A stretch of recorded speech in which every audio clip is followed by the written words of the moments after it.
യാക്കോബ് 4:4-5 വിശ്വസ്തത പുലർത്താത്തവരെ. കേട്ടോ, യാക്കോബ് 4:4 എന്താ പറയണത്? ഏറ്റു പറഞ്ഞേ. വിശ്വസ്തത പുലർത്താത്തവരെ ലോകത്തോടുള്ള മൈത്രി ദൈവത്തോടുള്ള ശത്രുതയാണെന്ന് നിങ്ങൾ അറിയുന്നില്ലേ? ലോകത്തിന്റെ മിത്രമാകാൻ ആഗ്രഹിക്കുന്നവർ. ഇതാണ് പ്രലോഭനം എന്ന് പറയുന്നത്. എല്ലാവർക്കും ഉള്ള ലോകത്തിന്റെ മിത്രമാകാൻ ആഗ്രഹിക്കുന്നവര് തന്നെ ദൈവത്തിന്റെ ശത്രുവാക്കുന്നു. ഉടമ്പടി എടുത്ത ആൾക്കാരും പിന്നീട് ദൈവത്തെ അംഗീകരിക്കാത്തവരുടെ കൂട്ടായ്മയിലും അവർ പറയണം ശരിയാണല്ല, അതും ശരിയാണല്ല, ഇതും ശരിയാണെന്നൊക്കെ പറഞ്ഞു കഴിഞ്ഞാൽ ഒത്തുതീർപ്പ് ചെയ്യും. ലോകത്തോട് ഒത്തുതീർപ്പാകും. ഒത്തുതീർപ്പായി കഴിഞ്ഞാൽ എന്ത് പറ്റും? ലോകത്തോടുള്ള മിത്രം ദൈവത്തോടുള്ള ശത്രുതയാണെന്ന് നിങ്ങൾ അറിയുന്നില്ലേ? അടുത്ത വചനം എന്താ? നമ്മിൽ നിക്ഷേപിച്ചിരിക്കുന്ന നമ്മിൽ നിക്ഷേപിച്ചിരിക്കുന്ന ആത്മാവിനെ ദൈവം അസൂയയോടെ അഭിലഷിക്കുന്നു എന്ന തിരുവെഴുത്ത് വൃഥാ ആണെന്ന് നിങ്ങൾ വിചാരിക്കുന്നുവോ? അപ്പൊ നമ്മളിൽ പരിശുദ്ധാത്മാവ് നിറഞ്ഞു കഴിഞ്ഞാല് ദൈവത്തിനോട് നമ്മളോട് വല്ലാത്ത ആകർഷണമുണ്ടാകും. ഇപ്പം ഈ ഞാൻ പറഞ്ഞ മാത്യു അച്ഛൻ്റെ വിഷയം എന്താ? അച്ഛനിൽ തന്നെ ഇതുപോലെ തന്നെ പരിശുദ്ധാത്മാവ് നിറഞ്ഞ് സുവിശേഷം വളരെ സന്തോഷത്തോടു കൂടിയാണ് അച്ഛൻ പങ്കുവെക്കണത്. അച്ഛൻ പങ്കുവെക്കുമ്പോൾ ആ സുവിശേഷത്തിൻ്റെ ഒരു പ്രചിരിമയുണ്ടല്ലോ, അതിങ്ങനെ പ്രജ്വലിക്കണ കാണാം. എന്നുവെച്ചാൽ ഓരോ സ്ഥലങ്ങളിലും അച്ഛൻ അനാഥാലയത്തിലൊക്കെ ചെല്ലും. മെൻ്റലി റിട്ടാർഡഡ് ആയിട്ടുള്ള ഒരു പേഴ്സൺ, ഒരു രോഗികൾ താമസിക്കുന്ന ഒരു സ്ഥലത്ത് ചെല്ലും. എന്നുവെച്ചാൽ അവർക്ക് ഫിസിക്കലി അച്ഛൻ പറയുന്നുണ്ടത് they are mentally retarded and physically handicapped. എന്നുവെച്ചാൽ അവർ മെൻ്റലി വെച്ചാൽ അവർ മാനസിക രോഗികളാണ്, പക്ഷേ അവരുടെ കൈയും കാലും പലതും ഇല്ല. അങ്ങനെ ഒരു ജന്മങ്ങൾ എന്തുമാത്രം കഷ്ടപ്പാടാണ്. അവരെ കാണാൻ അച്ഛൻ പോകും. എന്താ കാര്യം? അച്ഛനിൽ പരിശുദ്ധാത്മാവുണ്ട്. കാര്യം അച്ഛൻ എഴുതിയിരിക്കുന്നത് എന്താണ്? പരിശുദ്ധാത്മാവ്. അവിടെ നമ്മൾ ആരെങ്കിലും പറഞ്ഞത് കേട്ട് ജോസഫച്ചൻ്റെ പ്രസംഗം കേട്ട് പോകുകയില്ലേ? അച്ഛൻ്റെ ഉള്ളിൽ തന്നെ കർത്താവിൻ്റെ വഴികളെ ഇതുപോലെയുള്ള വഴികളാണെന്ന് കണ്ടെത്തിയിട്ട് ഈ മെൻ്റലി റിട്ടാർഡഡിനെയും അതുപോലെ തന്നെ ഈ മനോരോഗികളെയും അംഗവൈകല്യമുള്ളവരെയും കാണാൻ വേണ്ടി അവരുടെ ഒരു സ്ഥാപനത്തിൽ അച്ഛൻ സ്ഥിരമായി പോകും. ഒരു ദിവസം അച്ഛൻ അവിടെ സ്ഥിരമായി പോയപ്പോൾ ഒരു ഗ്ലാസ് വെള്ളം ഒരു പയ്യന് കൊടുത്തു. അവൻ ചോദിച്ചു കുടിക്കാൻ ഇങ്ങനെ കാണിച്ച്, ഇപ്പം സംസാരിക്കാൻ പറ്റുന്നില്ല, കുടിക്കാൻ വേണ്ടി കാണിച്ച്. അവന് ഉടനെ ഒരു ഗ്ലാസ് വെള്ളം, ശുദ്ധവെള്ളം അച്ഛൻ അവനെടുത്ത് കൊടുത്ത്. അവിടെ എല്ലാത്തിനും അച്ഛൻ ഭക്ഷണം കൊടുക്കുകയും പലവരും. അപ്പോൾ ഒരുത്ത വെള്ളം ചോദിച്ച് അവന് കൊടുത്തു. ആ വെള്ളം കൊടുത്ത് അവൻ പകുതിയോളം അത് കുടിച്ച് അങ്ങോട്ടും ഇങ്ങോട്ടും ഇട്ടാൽ കുടിക്കണവൻ. അറിയാമല്ലേ, മെൻ്റലി റിട്ടാർഡഡ് ആൾക്കാർ തുപ്പൽ അങ്ങോട്ടിടും, അങ്ങോട്ട് വെച്ച് കുടിക്കും, പിന്നെ ഇടും. പകുതി കുടിച്ചു കഴിഞ്ഞപ്പോൾ ആ വെള്ളവും ഗ്ലാസ് കൊടുത്ത് അച്ഛൻ്റെ മോഹനൊക്കെ ഇറങ്ങി. ഈ തുപ്പലും വെള്ളം കൂടി അച്ഛൻ്റെ മേത്ത് വീണ്. അപ്പോൾ അച്ഛനൊരു കാഴ്ച കണ്ട്. അച്ഛൻ ചിരിച്ച്. എന്താ അച്ഛൻ കണ്ടെന്നറിയാം? അത് ഉണ്ണീശയാണെന്ന് എനിക്ക് തോന്നിയെന്ന്. ഹല്ലേലൂയ, ഹല്ലേലൂയ, ഹല്ലേലൂയ. അതാണ് മൂന്നാം കാഴ്ച എന്ന് പറയുന്നത്. ഉടമ്പടിയുടെ മൂന്നാം കാഴ്ച എന്ന് പറയും. അതായത് നമ്മളെ ശിക്ഷിക്കുന്നവരും നമ്മൾ അനുഗ്രഹിക്കുമ്പോൾ തന്നെ നമ്മളെ ശിക്ഷിക്കുന്നവരുണ്ട്. നമ്മളെ സഹായിക്കുമ്പോൾ തന്നെ നമ്മളെക്കുറിച്ച് മോശം പറഞ്ഞു പരത്തുന്നവരുണ്ട്. അപ്പം അങ്ങനെ ഉള്ളവരെയൊക്കെ കാണുന്നതിന് വേറെ ഒരു കാഴ്ചയുണ്ട്. അതെന്താ വെച്ച് കഴിഞ്ഞാൽ നമ്മൾക്ക് വിഷമം. ഇപ്പം തന്നെ ഈ കർത്താവ് ഇവനോട് ചോദിക്കണം, 23 എടുത്തേ, 8:23 എടുത്തേ, അതിൻ്റെ മർക്കോസിൻ്റെ സുവിശേഷത്തിൽ ഈ അന്ധന് കാഴ്ച നൽകുന്നതിൻ്റെ പ്രോസസ്സ് നോക്കിയാൽ മനസ്സിലാവത്. ശ്രദ്ധിക്കട്ടെ. ഹല്ലേലൂയ, ഹല്ലേലൂയ, ഹല്ലേലൂയ. അവൻ അന്ധനെ കൈക്ക് പിടിച്ച് ഗ്രാമത്തിന് വെളിയിലേക്ക് കൊണ്ടുപോയി അവന്റെ കണ്ണുകളിൽ തുപ്പിയ ശേഷം അവന്റെ മേൽ കൈകൾ വെച്ചുകൊണ്ട് ചോദിച്ചു, നീ എന്തെങ്കിലും കാണുന്നുണ്ടോ?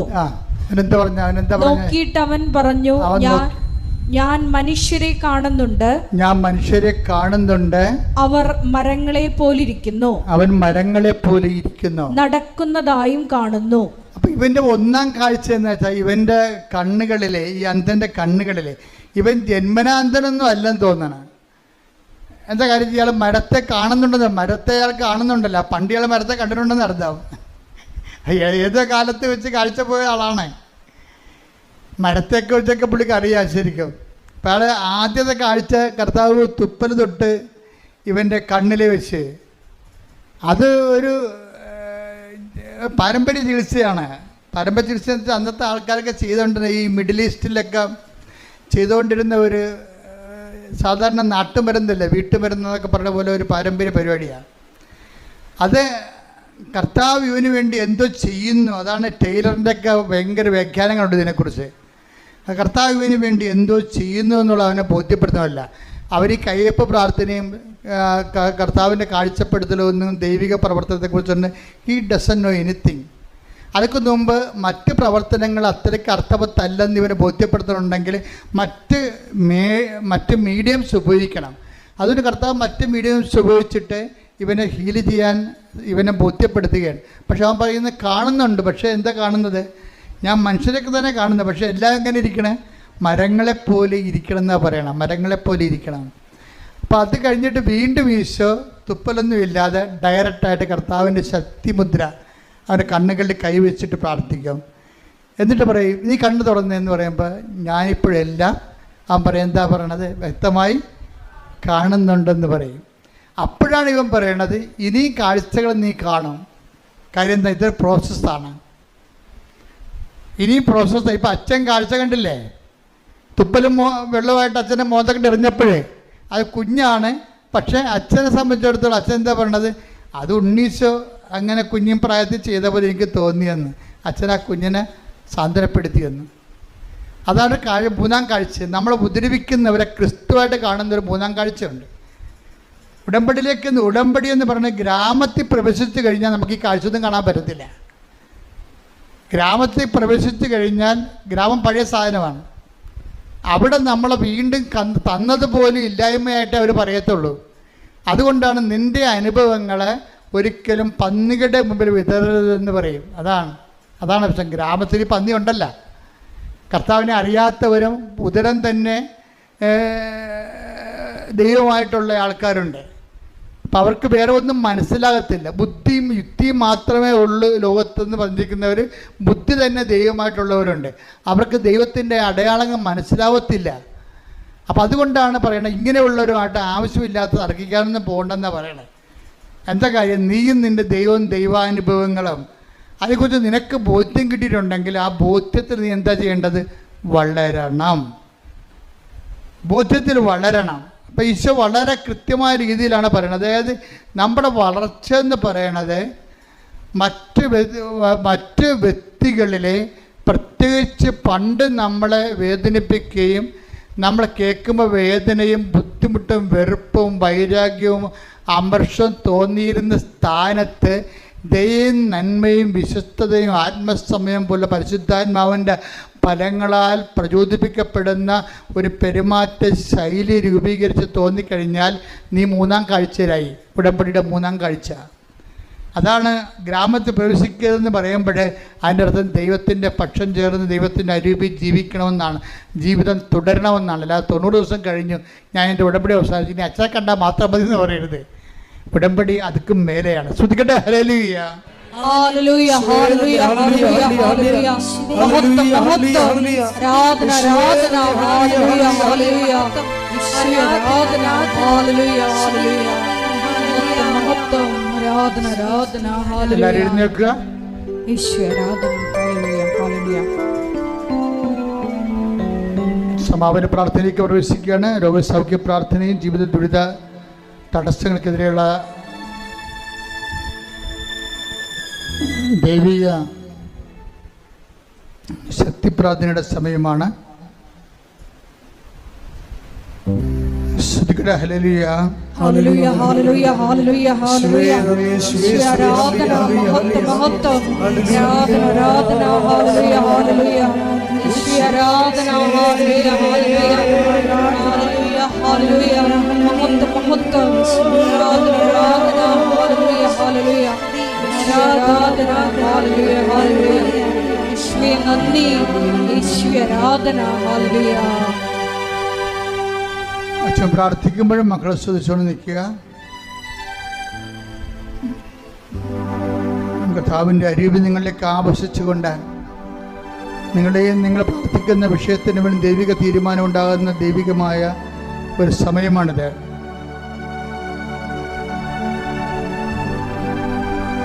പരിപൂർണമായി അൾത്താറയിൽ മനസ്സർപ്പിക്കണം. ഇതാണ് നിങ്ങളുടെ രക്ഷയുടെ സമയം, ഇതാണ് നിങ്ങളുടെ സൗഖ്യത്തിന്റെ സമയം, ഇതാണ് നിങ്ങളുടെ വിടുതലിൻ്റെ സമയം. വിശ്വസ്തയുടെയും വിശ്വാസത്തോടെയും നേടിയെടുക്കാൻ വേണ്ടി കർത്താവിന്റെ ദുരുസ്ഥന് ഭയത്തോടെയും വിറയലോടെയും നിൽക്കാതെ ശ്രദ്ധിക്കട്ടെ. ഹല്ലേലൂയ, ഹല്ലേലൂയ, ഹല്ലേലൂയ, ഹല്ലേലൂയ. മഹത്വം, മഹത്വം. ആരാധന, ആരാധന. ഹല്ലേലൂയ, ഹല്ലേലൂയ, ഹല്ലേലൂയ. യേശുവേ ആരാധന. ഹല്ലേലൂയ, ഹല്ലേലൂയ, ഹല്ലേലൂയ. യേശുവേ നന്ദി. ഹല്ലേലൂയ, ആരാധന. ഹല്ലേലൂയ. എൻ്റെ പേര് മരിയ റോസമ്മി. ഞാൻ ഗോത്രത്തിൽ നിന്നാണ് വരുന്നത്. ഞാൻ കഴിഞ്ഞ വർഷം ഏപ്രിൽ 15-ാം തീയതിയാണ് ഉടമ്പടി എടുക്കുന്നത്. അതിനു മുന്നേ എൻ്റെ അമ്മയും അമ്മയുടെ അമ്മയും 2018-19 ഉടമ്പടി എടുത്തായിരുന്നു. അപ്പോൾ അവരോടൊപ്പം ഞാൻ പ്രാർത്ഥിക്കുകയല്ലാതെ അതിൽ കൂടുതലൊന്നും ഞാൻ ചെയ്തിട്ടില്ല. അങ്ങനെ +2 കഴിഞ്ഞ് ഞാൻ ഗൊയ്ത്ത B2 ജർമ്മൻ ലാംഗ്വേജ് ചൂസ് ചെയ്യുകയാണ്. അങ്ങനെ പഠിക്കാൻ സ്റ്റാർട്ട് ചെയ്തു. ആദ്യത്തെ പരീക്ഷകൾ എഴുതി. അമ്മയുടെ കാശുരൂപം വെച്ചിട്ടാണ് ഞാൻ പരീക്ഷ എഴുതിയത്. പരീക്ഷ എഴുതിയപ്പോൾ അമ്മയുടെ കാശുരൂപം മുറുക്കി പിടിച്ചിട്ടാണ് ഞാൻ സ്പീക്കിംഗ് സ്പ്രഹനൊക്കെ ചെയ്തത്. അന്ന് എൻ്റെ പാർട്ട്ണറിന് പോലും പറയാൻ പറ്റില്ലെങ്കിലും എനിക്ക് ഒരു ടോപ്പിക്ക് പോലും മനസ്സിലായില്ല. പക്ഷെ അന്ന് ഒരു ചെറിയൊരു ആളുടെ ഓപ്പോസിറ്റ് ഇരിക്കുന്ന ആളൊരു വാക്ക് പറഞ്ഞപ്പോൾ എനിക്ക് ആ ടോപ്പിക്ക് ഫുള്ള് മനസ്സിലായി. സ്പോട്ടിൽ എനിക്ക് ഒന്നും കീ പോയിൻറ്റ്സ് എഴുതി പോലും വെക്കാണ്ട് പറയാൻ സാധിച്ചു. അവർ ചോദിച്ച ചോദ്യത്തിന് നന്നായിട്ട് ഉത്തരം പറയാൻ സാധിച്ചു. അത് നമ്മുടെ കാശുരൂപം ഉള്ളത് കൊണ്ട് മാത്രമാണ് എനിക്കങ്ങനെ പറയാൻ സാധിച്ചത്. പിന്നെ ഞാൻ ലിസണിങ്ങും ലേസനും ഹിയറിങ്ങും ഞാൻ പാസ്സായി. ഇതേപോലെ തന്നെ അമ്മയുടെ കാശുരൂപം പിടിച്ചിട്ട് തന്നെയാണ് ഞാൻ രണ്ടും എഴുതിയത്. അങ്ങനെ അതിൻ്റെ ഒപ്പം ഞാൻ ഷ്രൈബനും റൈറ്റിങ്ങും എഴുതിയിട്ടുണ്ടായിരുന്നു. പക്ഷേ ഞാൻ റൈറ്റിങ്ങിന് പാസ്സായില്ല. എന്നെക്കൊണ്ട് പറ്റാവുന്നതിലധികം ഞാൻ ചെയ്തിട്ടുണ്ട്. ഞാൻ ഇനി എന്ത് ചെയ്ത് പരീക്ഷ പാസ്സാവുമെന്ന് എനിക്കറിയില്ലായിരുന്നു. കാരണം അത്രയും പഠിച്ചിട്ടുണ്ടായിരുന്നു. ഞാൻ അമ്മയോട് പറഞ്ഞാൽ ഞാൻ അമ്മ ഇനി എന്ത് ചെയ്യും, കാരണം ഇനി ഇതന്നെ പഠിച്ചിട്ടും ഇതന്നെ എഴുതിയാലും ഞാൻ പാസ്സാവൂലേ. അങ്ങനെയാണ് ഏപ്രിൽ ഞാനിവിടെ വരുന്നതും ഉടമ്പടി എടുക്കുന്നതും. എനിക്ക് മെയ് 28-ാം തീയതിയാണ് പരീക്ഷ. ഞാനങ്ങനെ ഏപ്രിൽ ഉടമ്പടി എടുക്കുന്ന സമയത്ത് അടിയിൽ നിന്ന് ഒരു കുട്ടി പറഞ്ഞു എൻ്റെ അമ്മനോട്, ഒരു ആൻറ്റി കുട്ടി എങ്ങാണ്ടും പറഞ്ഞു അമ്മനോട്, അടുത്ത മാസം അച്ഛൻ തലയിൽ തൊട്ട് പ്രാർത്ഥിക്കും, ഹോൾ ടിക്കറ്റായിട്ട് വന്നാൽ മതി എന്ന് പറഞ്ഞു.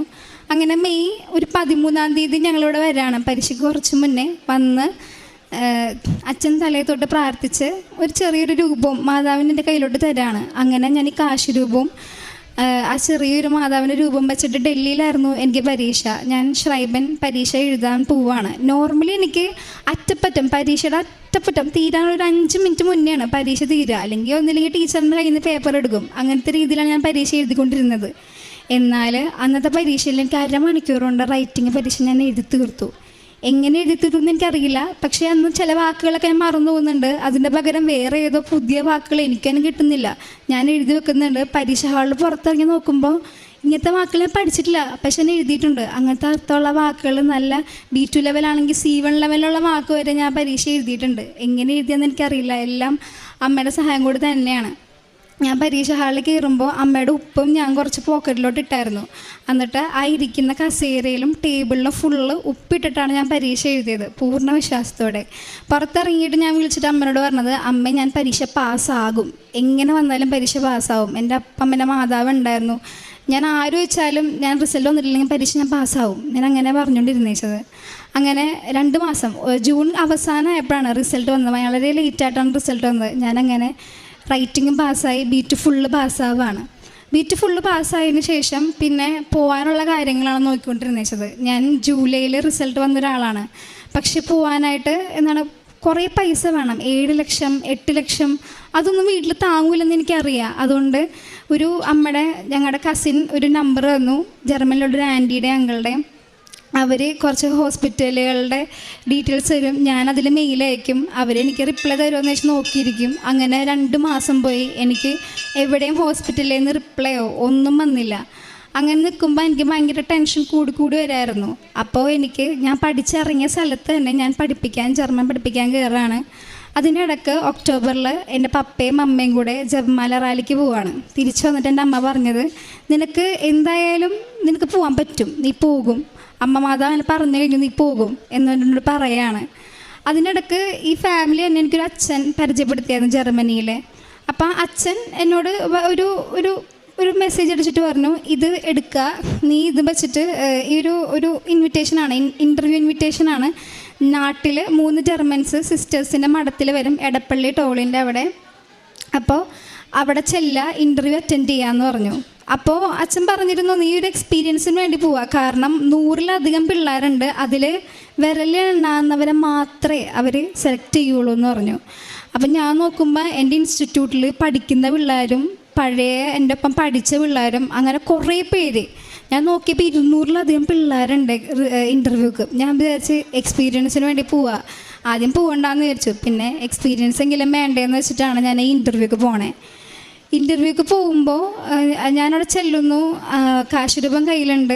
ഞാനങ്ങനെ 3 പേരുടെ മുമ്പിലിരിക്കുകയാണ്, 3 ജർമ്മൻസാണ്. ഞാൻ പ്രിപ്പയർ ചെയ്തതല്ല അവർ ചോദിച്ചത്, പകരം വേറെ ക്വസ്റ്റ്യൻസാണ് ചോദിച്ചത്. ഇൻ്റർവ്യൂക്ക് ഏകദേശം 200-ലധികം പിള്ളേരുണ്ടായിരുന്നു ഇൻ്റർവ്യൂവിൽ. അങ്ങനെ ഞാൻ ഇൻ്റർവ്യൂ കയറുന്നു, 3 പേരുടെ മുന്നിലും ഒരു കുഴപ്പമില്ലാതെ ഞാൻ നന്നാണ് സംസാരിക്കുന്നു. ഓപ്പോസിറ്റ് ഇരിക്കുന്ന ആളോട് എൻ്റെ ഡൗട്ടുകളുണ്ടെങ്കിൽ ഡൗട്ടുകൾ ഫുള്ള് ചോദിക്കുന്നു. അമ്മ പുറത്തിരുന്ന് പ്രാർത്ഥിക്കുന്നുണ്ടായിരുന്നു. അങ്ങനെ ഇൻ്റർവ്യൂ കഴിഞ്ഞ് ഞാൻ പുറത്തോട്ട് ഇറങ്ങിയിട്ട് ഞാൻ പറഞ്ഞു, ഇതും എനിക്ക് കിട്ടും, കാരണം ഞാൻ നന്നായിട്ട് സംസാരിച്ചിട്ടുണ്ട്, നോർമലി സംസാരിക്കണ പോലെയല്ല, അത്യാവശ്യം നന്നായിട്ട് ഗ്യാപ്പ് വന്നിട്ടുണ്ടെങ്കിലും പഠിപ്പിച്ച ആ ഒരു ഇതിൽ ഞാൻ നന്നായിട്ട് പറഞ്ഞിട്ടുണ്ടമ്മേ എന്നാണ് പറഞ്ഞത്. അതിനുശേഷം കുറച്ച് നാളുകൾക്ക് ശേഷം ഡിസംബർ അവസാനമൊക്കെ ആയപ്പോൾ എനിക്കൊരു മെയിൽ വരാണ്. എൻ്റെ ഒപ്പം പഠിച്ചിരുന്ന പിള്ളേർ വരെ ആ ഒരു ഇൻ്റർവ്യൂവിലുണ്ടായിരുന്നു. എൻ്റെ ക്ലാസ്സിൽ ഞാൻ പഠിപ്പിക്കുന്ന കൊച്ചുങ്ങൾ പ്രിപ്പറേഷൻ അവസാനത്തെ ലാസ്റ്റ് ലെവൽ എക്സാം പ്രിപ്പറേഷൻ പഠിപ്പിക്കുന്ന സമയത്ത് അവിടുത്തെ കുട്ടികൾ വരെ ചെയ്തിട്ടുണ്ടായിരുന്നു ഈ ഇൻ്റർവ്യൂ. അപ്പോൾ അവർക്കൊക്കെ റിജക്ഷൻ എന്ന് പറഞ്ഞ മെയിൽ വന്നു. അപ്പോൾ ഞാൻ വിചാരിച്ചു, ദൈവം ഇനി എനിക്ക് എന്തായിരിക്കും. പക്ഷെ ഞാൻ മനസ്സിൽ വിചാരിച്ചിട്ടുണ്ടായിരുന്നു എനിക്ക് എന്തായാലും കിട്ടും, കാരണം ഞാൻ അത്ര നന്നായിട്ട് പെർഫോം ചെയ്തിട്ടുണ്ട്. എൻ്റെ ഒപ്പം മാതാവ് ഉണ്ടായിരുന്നു, കാരണം എൻ്റെ നെഞ്ചത്ത് ഞാൻ കുത്തി വെച്ചേക്കണായിരുന്നു കാശ് രൂപം, അതേപോലെ ഉപ്പും എൻ്റെ കയ്യിലുണ്ടായിരുന്നു.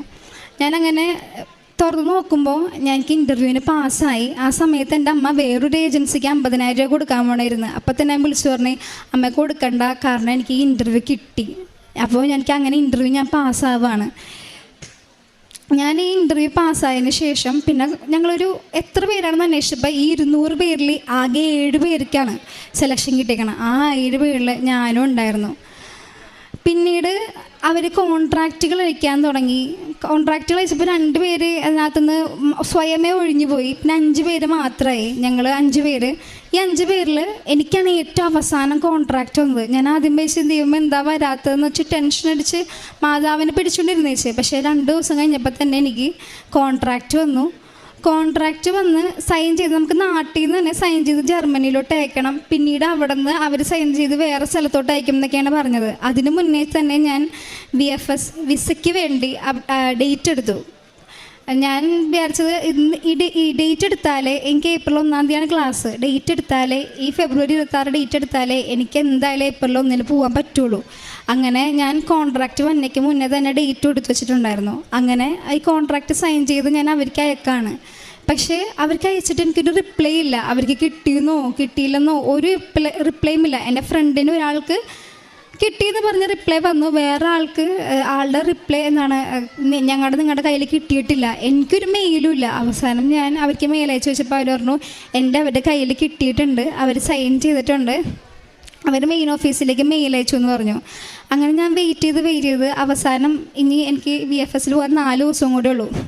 4 ദിവസമായിട്ടും എനിക്ക് മെയിൽ വന്നിട്ടില്ല. ഞാൻ അവസാനം ഒന്നും കൂടെ മെയിൽ അയച്ച് എൻ്റെ കോൺട്രാക്റ്റ് എനിക്ക് വന്നിട്ടില്ല, എനിക്ക് VFSൽ പോകണം എന്ന് പറഞ്ഞ് ഞാൻ മെയിൽ അയച്ചപ്പോഴേക്കും അവർ പറഞ്ഞ് അവർ മെയിൻ ഓഫീസിലോട്ട് അയച്ചിട്ടുണ്ട്, മെയിൻ ഓഫീസിലേക്ക് കിട്ടിയിട്ടില്ല, അവിടെ എന്തോ ഇലക്ഷൻ നല്ല നടക്കുകയാണ്, ലേറ്റ് ആവും. അങ്ങനെ പറഞ്ഞപ്പോൾ ഞാൻ വിചാരിച്ചു ഇനി VFS എക്സ്റ്റെൻഡ് ചെയ്യാൻ ഡേറ്റ് നോക്കിയപ്പോൾ ഡേറ്റ് ഇല്ല. അപ്പം ഞാൻ വിചാരിച്ചു ദൈവം ഇനി പോയോ, ഇനി എനിക്ക് ഏപ്രിൽ 1 പോകാൻ പറ്റില്ലേ, ഇനിയും ഞാൻ എത്ര മാസം വെയിറ്റ് ചെയ്യണം, 6-7 മാസം വെയിറ്റ് ചെയ്യല്ല, മാതാവേ എന്ന് പറഞ്ഞ് വിളിച്ച് നിൽക്കുമായിരുന്നു. അങ്ങനെ എനിക്ക് പക്ഷേ ആ ടൈമിൽ മാതാവ് എനിക്ക് ടെൻഷൻ അടിക്കാൻ തന്നിട്ടില്ല. അപ്പം തന്നെ എനിക്കൊരു ഇൻ്റർവ്യൂ, നോർക്ക എന്ന് പറഞ്ഞൊരു ഇൻ്റർവ്യൂ ഫ്രീ ആയിട്ടുള്ള തന്നെ, ഇത് ഒരു ഫ്രീ ആയിട്ടുള്ള ഒരു ഏജൻസി അല്ല, ഞങ്ങൾക്ക് മടത്തിൽ നിന്നുണ്ടായിരുന്നൊരു ഫ്രീ ആയിട്ട് കൊണ്ടുപോകലായിരുന്നു. ഈ പൈസ മേടിച്ചിട്ടാണ് ഞാൻ സ്വയം അയച്ചത്. മാതാവ് എനിക്ക് ഇങ്ങോട്ടേക്ക് തന്നു. പൈസ ഒന്നും കൊടുക്കണ്ട അവർക്ക്, ജസ്റ്റ് ഞങ്ങൾ ഫ്ലൈറ്റ് ടിക്കറ്റ് ഞങ്ങൾ ബുക്ക് ചെയ്താൽ മതി, അതൊഴിച്ച് ഒരു പൈസയും എനിക്ക് അവർക്ക് കൊടുക്കേണ്ടി വന്നിട്ടില്ല. അങ്ങനെയാണ് ഇത് പോയിക്കൊണ്ടതിൻ്റെ ഇടയ്ക്കാണ് ഇതൊരു തടസ്സം വന്നത്. ഞാനപ്പോൾ മാതാവിന് എനിക്ക് വിശ്വാസമുണ്ട് തരും, എന്നാലും വെയിറ്റ് ചെയ്യണോ, ഇനി എക്സ്റ്റെൻഡ് ചെയ്യുമോ. അങ്ങനെ നിൽക്കുമ്പോൾ ഞാൻ നോർക്കയിലോട്ടും പോവുകയാണ്. നോർക്കയിലോട്ട് ഞാൻ കഴിഞ്ഞതിന് മുന്നത്തെ വെള്ളിയാഴ്ചയാണ് പോണത്. അപ്പോൾ അമ്മ ഇവിടെ ഇറങ്ങി, ഞാൻ തിരുവനന്തപുരത്തോട്ട് പോയി നോർക്കയിലെ അവിടെ എൻ്റെ സർട്ടിഫിക്കറ്റൊക്കെ സബ്മിറ്റ് ചെയ്ത് അന്ന് വൈകിട്ട് എൻ്റെ അമ്മ കൃപാസനത്തിൽ വന്ന് പ്രാർത്ഥിച്ച് വൈകിട്ട് വീട്ടിലോട്ട് വന്ന് കീറി എന്നെ വിളിക്കുമ്പോൾ ഞാൻ പറഞ്ഞു, അമ്മേ കോൺട്രാക്റ്റ് വന്നിട്ടില്ല, ഞാൻ തിരുവനന്തപുരത്ത് നോർക്കയുടെ ഓഫീസിൽ നിൽക്കുകയാണ്, എൻ്റെ കോൺട്രാക്റ്റ് വന്നിട്ടില്ല അമ്മയെന്ന് തന്നെ പറഞ്ഞു. ഒരു 5 മണിയായപ്പോൾ ഞാൻ പെട്ടെന്ന് ഫോൺ എടുത്ത് നോക്കുമ്പോൾ എൻ്റെ കോൺട്രാക്റ്റ് വന്നു. ഞങ്ങളിൽ 5 പേരിൽ എനിക്ക് മാത്രമാണ് കറക്റ്റായിട്ട് കോൺട്രാക്റ്റ് കിട്ടിയത്, വേറൊരാൾക്കും കോൺട്രാക്റ്റ് കിട്ടുന്നില്ല. ഈ 7 പേരിലും ഏപ്രിൽ 1 ഞാൻ മാത്രമാണ് ജർമ്മനിലോട്ട് ചെല്ലുന്നത്. കാരണം ബാക്കിയുള്ളവരുടെ കോൺട്രാക്റ്റിലെ പേരിൽ മിസ്റ്റേക്ക്, കോൺട്രാക്റ്റ് സൈൻ ചെയ്ത് അവിടെ എത്തിയിട്ടില്ല, അങ്ങനെ കുറേ പ്രശ്നങ്ങളുണ്ടായിരുന്നു. മാതാവ് കൂടെ ഉള്ളത് കൊണ്ട് മാത്രമാണ് എനിക്കങ്ങനെ വന്നത്. അങ്ങനെ ഒരിക്കലും അങ്ങനെ വരില്ല. കാരണം ടെൻഷൻ അടിച്ച് നിന്നപ്പോൾ ഞാൻ ആ ടൈമിൽ മാതാവേന്ന് വിളിച്ചിട്ടുള്ളൂ. എൻ്റെ അമ്മ അപ്പം തന്നെ ഓടി കൃപാസനത്തിലോട്ട് വരും. ഈ വന്നില്ലല്ലോ എന്ന് വെച്ചിട്ട് അമ്മ എപ്പോഴും ഓടി കൃപാസനത്തിലോട്ട് വരും. അങ്ങനെ ഞാൻ ഫെബ്രുവരി 26 എനിക്ക് 3 ദിവസം കൊണ്ട് തന്നെ എല്ലാ സർട്ടിഫിക്കറ്റും അറേഞ്ച് ചെയ്ത് ഞാൻ VFSൽ പോവാണ്. അത് കഴിഞ്ഞ് 2 ദിവസം കഴിഞ്ഞപ്പോൾ എനിക്ക് ജനറൽ കോൺസുലേറ്റ് ജർമ്മൻ എന്നുള്ളൊരു മെയിൽ വരാണ്, ഈ ഒരു കോൺട്രാക്റ്റ് നിങ്ങൾക്ക് അത് സബ്മിറ്റ് ചെയ്തിട്ടില്ല, നിങ്ങൾ വേഗം സബ്മിറ്റ് ചെയ്യുക. ഞാൻ ആദ്യം വിചാരിച്ചത് ഇനി ഇത് റിജക്ഷൻ ആവും, കാരണം ഒരു കോൺട്രാക്റ്റ് ഒരു സർട്ടിഫിക്കറ്റിൽ അവിടെ എത്തിയിട്ടില്ല. പിന്നെയും ടെൻഷനായി. ഞാൻ അപ്പം തന്നെ ജർമ്മനിലോട്ട് വേഗം മെയിൽ അയച്ച് മാതാവിനെ പിടിച്ചിട്ടാണ് ഞാൻ മെയിൽ അയച്ചത്. മാതാവ് വേഗം അയക്കണേ, കാരണം അവിടെ ഇപ്പോൾ രാവിലെ 9 മണിയായിട്ടുള്ളൂ, ഇവിടെ വൈകിട്ട് 3 മണിയായി, ഇനി എപ്പോഴാണ് ഞാൻ സബ്മിറ്റ് ചെയ്യുക, ഇന്ന് വൈകിട്ട് തന്നെ സബ്മിറ്റ് ചെയ്യണ്ടേ, വൈകിട്ട് സബ്മിറ്റ് ചെയ്തില്ലെങ്കിൽ റിജക്ഷൻ ആയാലോ എന്ന് പേടിച്ച് മാതാവിനെ പിടിച്ച് ഞാൻ അവർക്ക് മെയിൽ അയക്കുകയാണ്. അന്ന് വൈകിട്ട് തന്നെ 4 മണിക്ക് എനിക്ക് അവരുടെ നിന്ന് എനിക്ക് കോൺട്രാക്റ്റ് സൈൻ ചെയ്ത് ലഭിച്ചു. അപ്പം തന്നെ 5 മണിയായപ്പോഴേക്കും ഞാൻ ജർമ്മൻ കോൺസുലേറ്റ് അയച്ചു. അതിനുശേഷം ഒരു 2-3 ദിവസം കൊണ്ട് തന്നെ എൻ്റെ വിസ വന്നു. എനിക്ക് മാർച്ച് 31 മുതൽ ജർമ്മനിയിലോട്ട് പോവാം. ഏപ്രിൽ 1 മുതലാണ് എനിക്ക് ക്ലാസ് ഉള്ളത്. അതേപോലെ കാരുണ്യപ്രവർത്തനമായിട്ട് ഞാൻ ഈ പരീക്ഷ എഴുതുന്ന സമയത്തും പഠിക്കുന്ന സമയത്തും ഞാൻ പേപ്പറുകൾ എല്ലായിടത്തും കൊടുക്കുമായിരുന്നു. അമ്മയുടെ ഒപ്പം ഞങ്ങൾ പുറത്തോട്ട് ഇറങ്ങും. എന്നിട്ട് കടകളിൽ ചേച്ചിമാരൊക്കെ വേണമെന്ന് പറയുമ്പോൾ ഞാൻ പറയും, ചേച്ചിമാരെ അനുഗ്രഹങ്ങൾ കിട്ടും. അപ്പം ഞാൻ അമ്മയോട് പുറത്തിറങ്ങി പറയും, അമ്മ ഞാൻ ഇനി പോവാന്ന് നിർത്തും, ഞാൻ ഈ ചേച്ചിമാർക്ക് എന്നെ വേണ്ടാന്ന് പറഞ്ഞ ചേച്ചിമാർക്ക് എന്നെ ഞാൻ പോവാണെന്ന് പറഞ്ഞ അവരുടെ കയ്യിലോട്ട് ഞാൻ പത്രം കൊടുക്കും. അതുപോലെ ഞാൻ ആശുപത്രികളിൽ ഞാൻ പത്രം കൊടുത്തിട്ടുണ്ട്. അതേപോലെ ബൈബിൾ ഞാൻ ആദ്യം ഭയങ്കര സ്ലോ ആയിരുന്നു, ഞാൻ മടി പോലെ ആയിരുന്നു. ആദ്യം 5 മിനിറ്റ് 10 മിനിറ്റ് പിന്നെ അരമണിക്കൂറായി. പക്ഷേ അതൊരു കടമ തീർക്കൽ പോലെയായിരുന്നു. പിന്നീട് വെറുതെ ഇരിക്കുന്ന സമയങ്ങളിൽ ഞാൻ ബൈബിൾ വായിക്കാൻ സ്റ്റാർട്ട് ചെയ്ത് അങ്ങനെ 1 മണിക്കൂർ 2 മണിക്കൂർ ചിലപ്പോൾ ഒരു ദിവസം 4 മണിക്കൂർ അങ്ങനെ ഇരുന്ന് ബൈബിൾ വായിക്കാൻ തുടങ്ങി. പിന്നെ അതേപോലെ തന്നെ പൊതിച്ചോറ് കൊടുത്തിട്ടുണ്ട്. അതുപോലെ എനിക്ക് സാലറി കിട്ടുമ്പോൾ ആ കിട്ടുന്ന പൈസയിൽ എനിക്ക് സഹായിക്കാൻ പറ്റുന്നവർക്കൊക്കെ ഞാൻ പൈസ കൊടുത്ത് സഹായിച്ചിട്ടുണ്ട്. പിന്നെ എൻ്റെ അമ്മയും അമ്മുമ്മയും അമ്മയുടെ അമ്മയും കുറച്ചാൾക്ക് മുന്നേ 2018-19 ഒരു ഉടമ്പടി ഇവിടെ ഒന്ന് ചെയ്തായിരുന്നു. അതിന് മുന്നേ ആ ടൈമിൽ എൻ്റെ അപ്പന് ഹാർട്ട് ബ്ലോക്കായിട്ട് കമ്പനിയിലൊന്നും പോകാൻ പറ്റാതെ നിൽക്കുമായിരുന്നു. ആ ടൈമിൽ വീട് 33 ലക്ഷം കടത്തിൽ നിൽക്കുകയാണ്. 1 വർഷമായിട്ടുള്ള ലോണാണ്. എന്ത് ചെയ്യുമെന്ന് അറിയില്ല. അപ്പൻ വയ്യാതെ നിൽക്കണോണ്ട് വേറൊരു ജോലി വീട്ടിലില്ല. അമ്മ കേക്ക് ഉണ്ടാക്കുമെങ്കിലും അത്ര അധികമില്ല. അതുകൊണ്ട് ലോൺ കെട്ടി തീരില്ല എന്ന് നിൽക്കുമ്പോൾ എൻ്റെ അമ്മുമ്മ 2018 ഉടമ്പടി എടുക്കുകയാണ്. അതിന് ശേഷം ഞങ്ങൾക്ക് വരുന്നത് ഒരു കോള് പപ്പയ്ക്ക് വന്നിട്ട് പറയാണ്, നിങ്ങളുടെ വീടിൻ്റെ കടം ഫുള്ള് കിട്ടിക്കഴിഞ്ഞു, നിങ്ങൾ ഇനി അടക്കണ്ടെന്ന് പറഞ്ഞൊരു കോള് വരാണ്. എങ്ങനെ കിട്ടിയെന്ന് ആദ്യം അമ്മയ്ക്കും അപ്പനും ഞങ്ങൾക്ക് ആർക്കും മനസ്സിലായില്ല. ഇത്രയും പൈസ എങ്ങനെ കിട്ടി അറിയില്ലാത്ത രീതിയിൽ നിൽക്കണമായിരുന്നു. അപ്പം മമ്മി പറഞ്ഞു, അമ്മയുടെ അമ്മ പറഞ്ഞേ മാതാവുണ്ട് എന്ന് പറഞ്ഞേ. അമ്മ നോക്കുമ്പോൾ പപ്പ പണ്ട് വർഷങ്ങൾക്ക് മുന്നേ ഒരു ഇൻഷുറൻസ് എടുത്തായിരുന്നു, ലൈഫ് ഇൻഷുറൻസ്. പക്ഷേ അതിനകത്ത് ക്യാൻസർ അങ്ങനെയുള്ള കാര്യങ്ങൾ മാത്രമേ ഉള്ളൂ, ബ്ലോക്കിൻ്റെ കാര്യം പറഞ്ഞിട്ടില്ല. അങ്ങനെ 33 ലക്ഷം രൂപ കിട്ടി പോവാണ്.